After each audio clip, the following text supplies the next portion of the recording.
There is a place in Wyoming where the mountains rise without warning. No foothills, no gradual climb. Just flat earth and then suddenly rock, tearing 13,000 feet into the sky.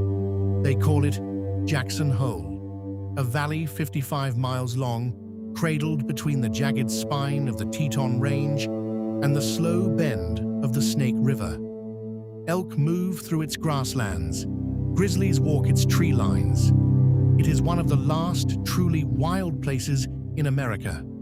For most of the year, it belongs to the wilderness. But for 3 days every August, it belongs to the world. Because hidden inside this valley, on the shore of a quiet alpine lake, sits a wooden lodge.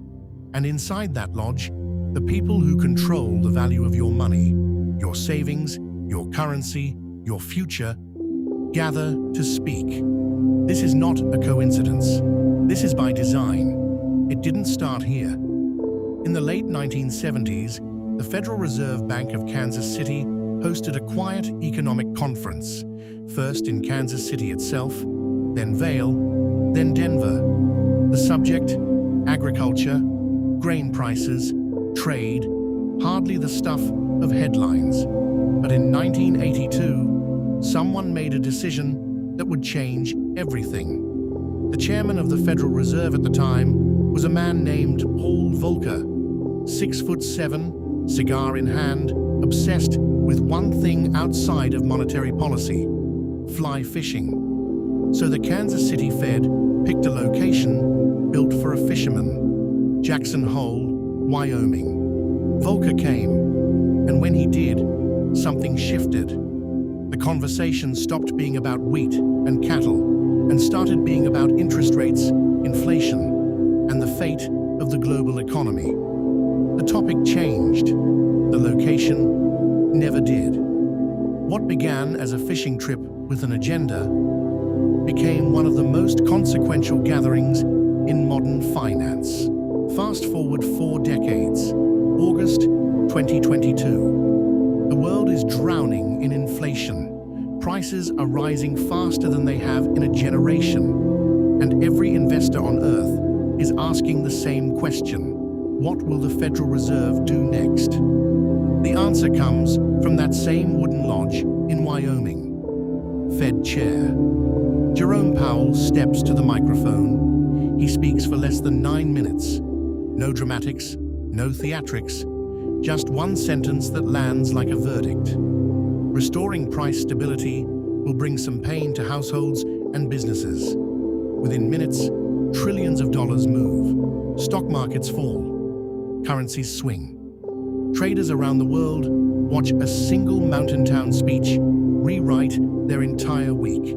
That is the power of Jackson Hole. Not a policy, not a law, a tone, a phrase, a pause in the wrong or right place. In a world of algorithms and instant information, the market still waits for a man standing in front of a lake, choosing his words. This year, the man walking to that podium has never stood there as chairman before.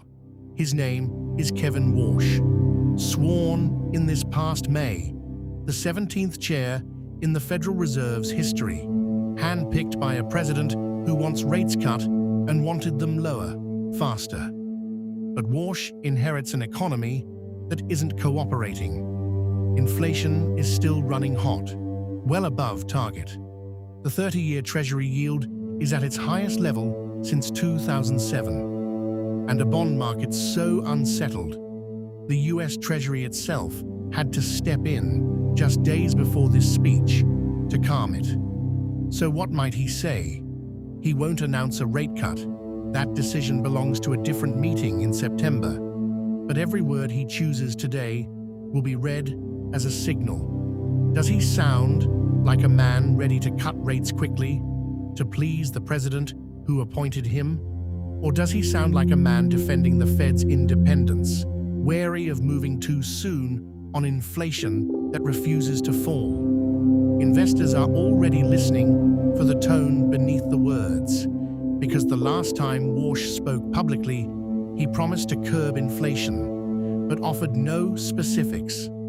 Markets do not like silence where numbers should be. And that is why, at this exact moment, traders in London, hedge funds in New York, algorithms in Singapore, and everyday investors checking their phones are all watching the same lodge, beside the same lake, in a valley where the mountains rise without warning. Because somewhere in that room, in the next few hours, Kevin Warsh will choose his words. And when he does, bond yields will move, the dollar will move, gold will move, every index on the board will move.